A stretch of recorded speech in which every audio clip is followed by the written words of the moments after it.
Assalamualaikum warahmatullahi wabarakatuh. Berbagai informasi dari peristiwa yang terjadi di wilayah Sumatera Selatan pagi hingga sore hari ini Rabu 16 Februari 2022 terangkum dalam Sumeko News.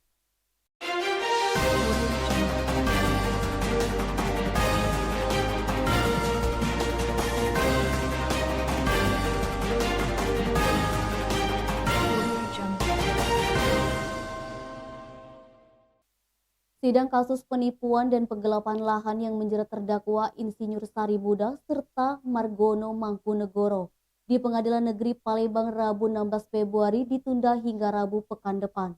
Terdakwa minta dua saksi pelapor dihadirkan langsung di ruang sidang. Sidang dengan agenda menghadirkan dua saksi pelapor yakni Setiawan dan Franciscus sempat dibuka terlebih dahulu oleh Majelis Hakim PN Palembang diketuai Yose Rizal SHMH. Namun belum sempat memulai sidang, dua penasehat hukum masing-masing terdakwa mengajukan keberatan jika pemeriksaan saksi pelapor dilakukan secara virtual. Mereka menginginkan saksi dihadirkan langsung dalam persidangan. Namun oleh Jaksa Penuntut Umum Kejati Sumsel, saksi dihadirkan secara virtual menanggapi keinginan tim penasehat hukum. JPU Kejati Sumsel Rini Purnamawati dan Neni Karmila mengatakan kepada majelis hakim untuk menghadirkan saksi di persidangan langsung, terkendala kondisi pandemi COVID-19.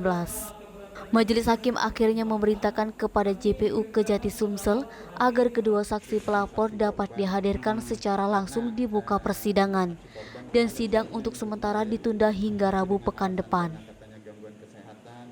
Fadli, Sumeko TV melaporkan. Pemerintah Kabupaten Ogan Komering Ilir ikut mendukung penuh kemajuan dunia pendidikan dan pertumbuhannya khususnya di wilayah Kabupaten Oki. Wakil Bupati Oki Haji M. Jakfar Sodik yang turut hadir dalam kegiatan peradaban Fest di Sekolah IT Peradaban Kayu Agung Rabu 16 Februari mengatakan mendukung sekolah agar terus berkembang. Seiring kemajuan zaman, peradaban pun terus berkembang. Karenanya anak-anak kita selaku generasi masa depan perlu dibekali kemampuan agar mampu beradaptasi dengan kemajuan zaman. Sementara itu, Ustadz Samsuryadi, Ketua Yayasan Rumah Peradaban Kayu Agung mengatakan, Festival Peradaban 2022 yang digelar di sekolah ini mengambil tema peradaban untuk Indonesia dan ini kali kedua dilaksanakan. Sekolah IT Peradaban Kayu Agung sudah 2 tahun berdiri, terdiri dari TK, SD, dan SMP dengan jumlah siswa sekitar 150 anak. Yayasan Rumah Peradaban Kayu Agung telah membuka cabang di Mesuji, Makmur, dan Tanjung Raja. Niskia, Sumeko TV melaporkan.